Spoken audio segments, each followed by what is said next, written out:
야, 너 또 캠퍼스에서 어정쩡하게 돌아다녔냐? 그냥 좀 걷다 왔어. 바람 쐬고 싶어서.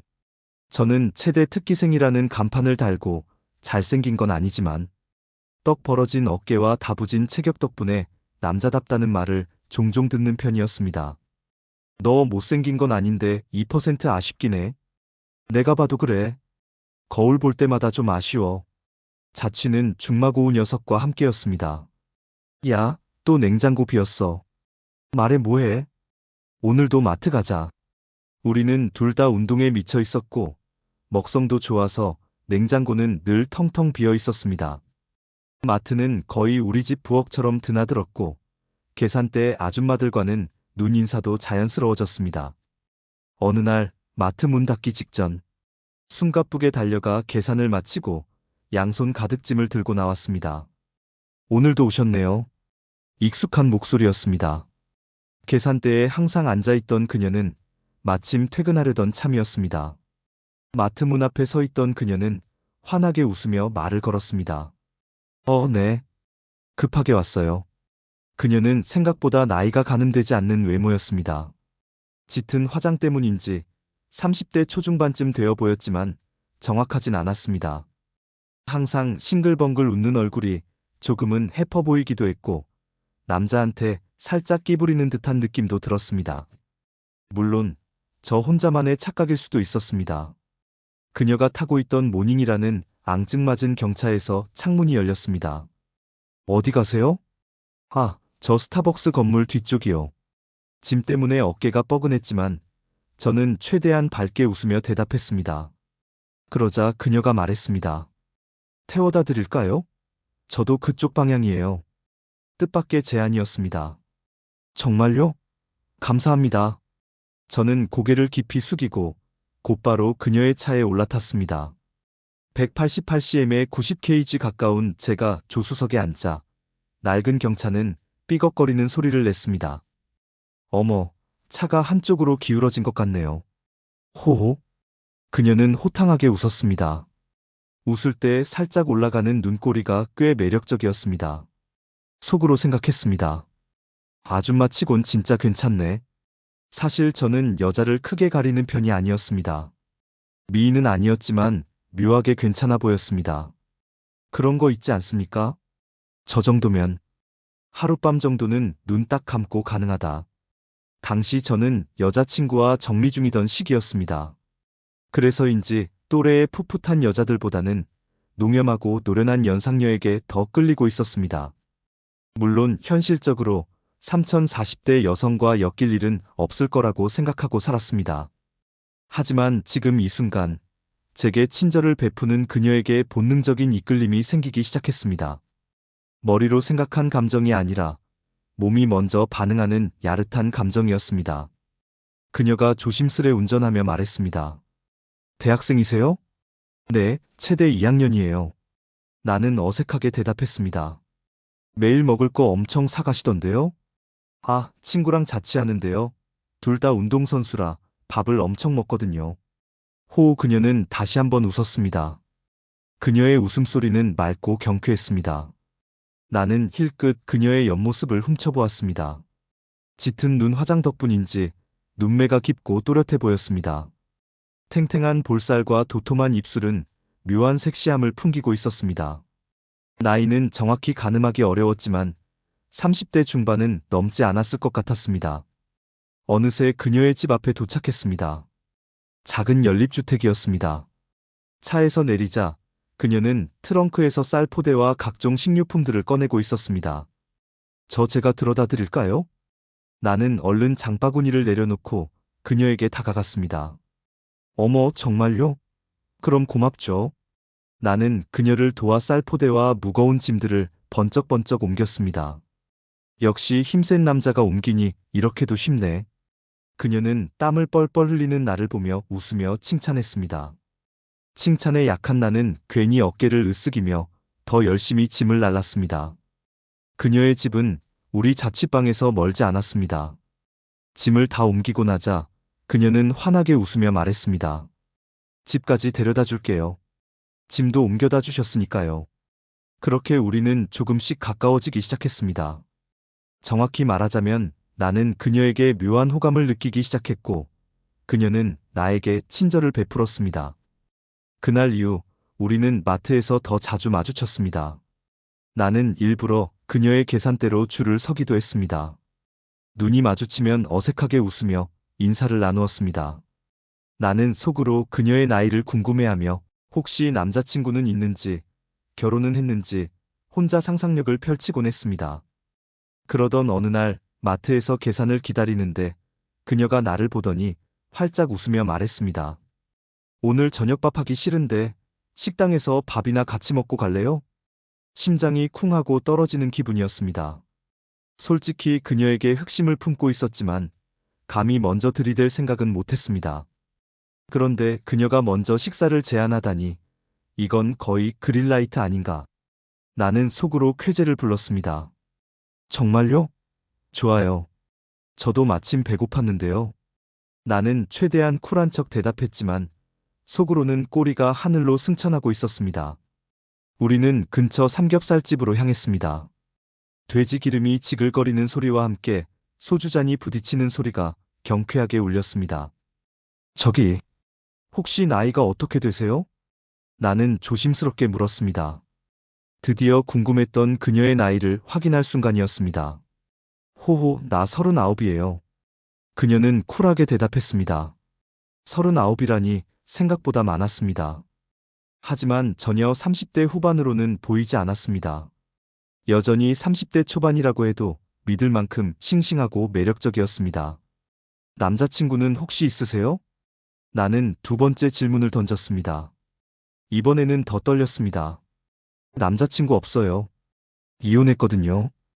그녀는 덤덤하게 말했습니다. 이혼녀라니 순간 머릿속이 복잡해졌습니다. 이혼녀는 뭔가 더 복잡하고 어려울 것 같다는 선입견이 떠올랐습니다. 하지만 동시에 왠지 모르게 더 매력이 느껴지는 것도 사실이었습니다. 금지된 열매를 탐하는 듯한 짜릿함이랄까요. 아, 그러시구나. 나는 어색하게 대답하며 삼겹살을 뒤집었습니다. 그럼 지금 혼자 사시는 거예요? 또다시 조심스럽게 질문했습니다. 네. 혼자 산다면 뭔가 더 진전될 가능성이 있지 않을까? 혼자 김칫국을 마시고 있었습니다. 그녀는 소주잔을 기울이며 말했습니다. 우리는 삼겹살 5인분에 소주 3병을 해치웠습니다. 그녀는 술을 꽤 잘 마셨습니다. 글래머러스한 몸매에 웃을 때마다 쏙 들어가는 보조개는 볼수록 매력적이었습니다. 새끼 넘치는 미시라는 표현이 딱 어울리는 스타일이었습니다. 술 기운이 오르자 그녀는 점점 편안해졌고 말투도 반말로 자연스럽게 바뀌었습니다. 저녁 얻어먹었으니까 이 차는 내가 쏠게. 그녀는 그렇게 호탕하게 말했습니다. 어디 가고 싶은 데 있어? 응, 노래방 어때요? 나는 망설임 없이 대답했습니다. 노래방만큼 분위기를 띄우기 좋은 곳도 없었기 때문입니다. 게다가 술 기운도 살짝 오른 상태라 왠지 모르게 뭔가 일이 생길 것 같은 근거 없는 자신감이 들었습니다. 우리는 곧장 노래방으로 향했습니다. 좁은 방 안에 들어서자 그녀는 갑자기 활기를 띠기 시작했습니다. 마이크를 잡은 그녀는 구성진 트로트를 뽑아내기 시작했습니다. 노래 실력은 수준급이었고 그 모습은 정말 매력적이었습니다. 나는 그녀와 함께 노래를 불렀고 우리는 맥주와 소주를 번갈아 마시며 분위기를 점점 고조시켰습니다. 나도 질세라 신나는 댄스곡을 불렀고 자연스럽게 춤을 추며 몸을 흔들었습니다. 술 기운이 점점 오르자 자연스럽게 막춤과 브루스가 이어졌습니다. 우리는 함께 춤을 추며 즐거운 시간을 보냈습니다. 그러던 중 그녀가 내 품에 안기며 촉촉한 눈빛으로 나를 올려다보았습니다. 오랜만에 남자 품이라서 좋네. 호호. 그녀의 목소리는 살짝 떨리는 듯 했습니다. 나는 용기를 내어 그녀의 허리를 감싸 안았습니다. 이 여자 진짜 괜찮은데 나는 점점 그녀에게 빠져들고 있었습니다. 우리는 노래에 지쳐 메들리를 틀어놓고 브루스를 계속 추었습니다. 끈적한 멜로디에 맞춰 우리는 서로의 몸을 더욱 밀착시켰고 나는 분위기와 술 기운에 취해 점점 과감해졌습니다. 순자 씨 애인 있어요? 나는 노골적으로 물었습니다. 애인? 글쎄, 지금은 없지. 왜 내 애인 해줄 거야? 그녀는 장난스럽게 대답했지만 왠지 모르게 진심이 섞여 있는 느낌이었습니다. 애인 좋아요. 그럼 오늘부터 우리 일일? 나는 능글맞게 웃으며 말했습니다. 에이, 그럼 늙은 여자가 미안하지. 그녀는 쑥스러운 듯 웃었습니다. 누가 늙었다고 그래요? 순자 씨 완전 동안인데요. 게다가 정말 매력 있으세요. 나는 능청스럽게 말을 이었고 그녀의 볼에 살짝 입을 맞췄습니다. 순간 정적이 흘렀지만 그녀는 싫어하는 기색을 보이지 않았습니다. 오히려 묘한 흥분감이 느껴졌습니다. 그날 밤 그녀는 전혀 다른 사람처럼 보였습니다. 마트에서 봤던 수줍고 친절한 모습은 사라지고 짙은 화장 속에 감춰졌던 그녀의 본능이 깨어난 듯 했습니다. 기대 이상으로 우리는 서로 너무나도 잘 맞았습니다. 물론 나이 차도 있었고 그녀는 돌싱, 나는 학생이었기에 서로에게 벽이 있다는 것을 잘 알고 있었습니다. 하지만 엔조이로 보기에는 서로가 가진 조건이 이상적으로 잘 맞는다고 느꼈습니다. 속궁합도 잘 맞았고 우리는 마치 신혼부부처럼 만나기 시작했습니다. 하지만 너무 자주 만나게 되면서 금전적인 부분이 점차 부담스럽게 느껴졌습니다. 만날 때마다 숙박비까지 포함된 데이트 비용이 만만치 않았기 때문입니다. 결국 우리는 그녀의 집에서 데이트를 하기로 했습니다. 나는 일주일에 최소 3번은 그녀의 연립주택을 찾았습니다. 안녕하세요. 21살 평범한 대학생인 저는 어릴 때부터 고생이라는 걸 모르고 풍요롭게 자랐습니다. 아버지께서 15년 넘게 건설자재 유통사업을 해오셨거든요. 하지만 건설 경기라는 게 워낙 변동이 심하기도 하고 몇 년 전부터 부동산 시장이 침체되기 시작하면서 아버지 회사도 서서히 어려움을 겪기 시작했습니다. 거래처들 대금 결제가 늦어지더니 급기야 부도 어음을 발행하는 업체까지 생겨났습니다. 아버지는 어떻게든 회사를 살려보려고 백방으로 뛰어다니셨지만 점점 쌓여가는 빚을 감당하기엔 역부족이셨어요. 결국 아버지 사업이 부도가 났습니다. 집안이 길거리로 나앉게 될 판이었고 저 역시 대학 등록금을 낼 돈이 없어 휴학을 해야만 했습니다. 집안이 잘 나갈 때는 온갖 사람들이 들러붙어 굽실거리더니 사업이 완전히 망하고 나니 그렇게 끈끈하게 지내던 친척들마저 냉정하게 외면하더군요. 심지어 돈 몇 푼 빌려주었던 사람들은 아버지를 사기죄로 고소까지 해서 재판까지 진행 중이었습니다. 정말이지 세상이 무너지는 것 같았습니다. 잘 나가던 시절에는 발 디딜 틈 없었던 넓은 집은 순식간에 텅 비어버렸습니다. 가구에는 빨간 압류 딱지가 덕지덕지 붙어 있었고 어머니는 매일 밤눈물로 밤을 지새우셨죠. 아버지의 어깨는 점점 더 무겁게 짓눌려 예전에 호탕한 웃음소리는 더 이상 들을 수 없게 되었습니다. 저 역시 희망이라고는 찾아볼 수 없는 암흑 속으로 끝없이 추락하는 기분이었죠. 캠퍼스를 활보하며 미래를 꿈꾸던 혈기 넘치던 대학생은 이제 더 이상 존재하지 않았어요. 당장 눈앞에 닥친 현실은 냉혹하기 그지없었죠. 등록금은커녕 당장 밥을 굶지 않기 위해 아르바이트 자리를 찾아 헤매야 했으니까요. 자존심은 이미 바닥까지 곤두박질 쳤고 세상 모든 사람들이 저를 비웃는 것만 같았어요. 그렇게 절망의 늪에서 허우적거리던 어느 날 뜻밖에도 따뜻한 손길이 제게 뻗어왔어요. 바로 순자 씨였죠. 마트에서 우연히 만나 알게 된 어쩌면 가볍게 시작했던 관계였지만 그녀들은 제가 가장 힘들 때 진심으로 저를 걱정하고 위로해 주었어요. 정태 씨 요즘 통 안 보이시길래 걱정했어요. 무슨 안 좋은 일이라도 있으세요? 차마 집안 사정을 입 밖으로 꺼낼 용기가 나지 않았습니다. 아, 그냥 좀 일이 있어서요. 겨우 그렇게 얼버무렸지만 순자 씨는 제 어두운 표정을 놓치지 않았어요. 그녀는 걱정스러운 눈빛으로 저를 빤히 바라보며 말했죠. 정태 씨 힘든 일 있으면 언제든 저한테 말해요. 혹시 제가 도울 수 있는 일이 있을지도 모르잖아요. 순자 씨의 따뜻한 말 한마디는 얼어붙었던 채 마음을 녹이는 듯 했어요. 그동안 세상 사람들의 냉담함에 지쳐있던 저는 그녀의 진심 어린 걱정에 울컥하는 감정을 느꼈죠. 얼마 뒤 순자 씨가 제게 조심스럽게 봉투 하나를 건네줬습니다. 정태 씨 이거 혹시라도 필요할 때 쓰세요. 봉투 안에는 두툼한 현금이 들어 있었어요. 깜짝 놀라 봉투를 되돌려 주려고 했지만 순자 씨는 완강하게 거절했죠. 정태 씨 괜찮아요. 저도 예전에 힘들 때 도움받은 적 있어서 지금은 조금 여유도 있고 하니 그냥 편하게 받아요. 나중에 형편이 나아지면 그때 갚아도 되고요. 순자 씨의 따뜻한 마음은 정말 감동적이었어요. 나 같은 남자에게 이렇게까지 호의를 베풀 수 있다니 정말 상상도 못했던 일이었죠.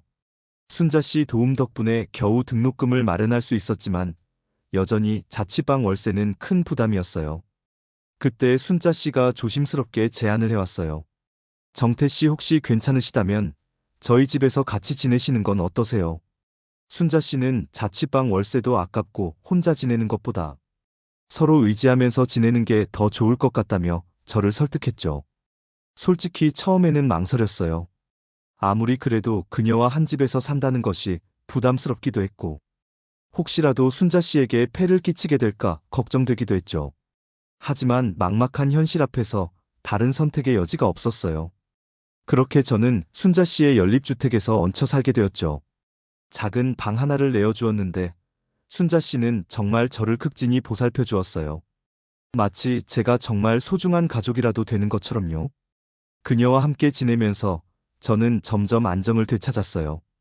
세상 사람들은 모두 저를 외면했지만 순자 씨는 달랐어요. 그녀들은 제가 가진 것 잃은 것 그런 것 모습이 아닌 저라는 사람 자체를 진심으로 대해 주었어요. 그녀들의 따뜻한 마음과 헌신은 제게 다시 일어설 용기를 주었고 잃어버렸던 희망을 되찾아 주었어요. 처음에는 그저 가벼운 호기심과 욕망으로 시작했던 관계였지만 이제는 그녀 없이는 살 수 없을 만큼 소중한 존재가 되어 있었죠. 순자 씨의 따뜻한 배려심 그리고 헌신적인 사랑은 제 마음속 깊은 곳까지 따뜻하게 채워주었어요. 어느 날 밤 순자 씨와 함께 저녁 식사를 하다가 문득 그런 생각이 들었어요. 나는 정말 복받은 사람이구나. 세상은 여전히 차갑고 냉혹했지만 제 곁에는 이렇게 따뜻하고 소중한 여자가 있다는 사실에 감사했어요. 순자 씨 정말 고마워요. 순자 씨 덕분에 제가 다시 힘낼 수 있었어요. 정말 평생 잊지 않을 거예요. 정태 씨 그런 말 하지 마세요. 우리는 그냥 서로에게 힘이 되어주는 것뿐인걸요. 순자 씨는 웃으며 말했지만 저는 알 수 있었죠. 진정한 우정은 번영할 때 빛나고 역경 속에서 더욱 빛난다는 키케로의 말처럼 그녀의 마음은 단순한 호의를 넘어선 진정한 우정, 아니 그 이상의 깊은 사랑이라는 것을요. 어느덧 겨울이 다가오고 있었어요. 차가운 바람이 불어왔지만 순자 씨와 함께하는 따뜻한 집 안은 늘 포근했어요. 그녀와 함께 저녁 식사를 하고 TV를 보며 웃고 떠드는 일상이 너무나 소중하고 행복했어요. 저는 순자 씨에게 받은 사랑과 은혜를 평생 잊지 않겠다고 다시 한번 다짐했죠. 그녀가 제게 베풀어준 따뜻함과 헌신에 보답하기 위해 앞으로 그녀를 더욱 아끼고 사랑하며 살아가겠다고 마음속 깊이 맹세했죠. 평생을 갚아도 다 갚지 못할 그녀의 사랑에 저는 진심으로 감사하며 그녀와 함께 만들어갈 앞으로의 삶을 기대했어요. 세상이 아무리 힘들어도 순자 씨가 곁에 있다면 어떤 어려움도 헤쳐나갈 수 있을 거라는 믿음이 생겼거든요. 정말이지 어려움 속에서 피어나는 꽃이 가장 아름답다는 말처럼 가장 절망적인 순간에 만난 그녀는 제 인생에서 가장 아름다운 꽃, 아니 제 삶을 환하게 비춰주는 빛과 같은 존재일 테니까요. 어려움 속에서 피어나는 꽃이 가장 아름답다.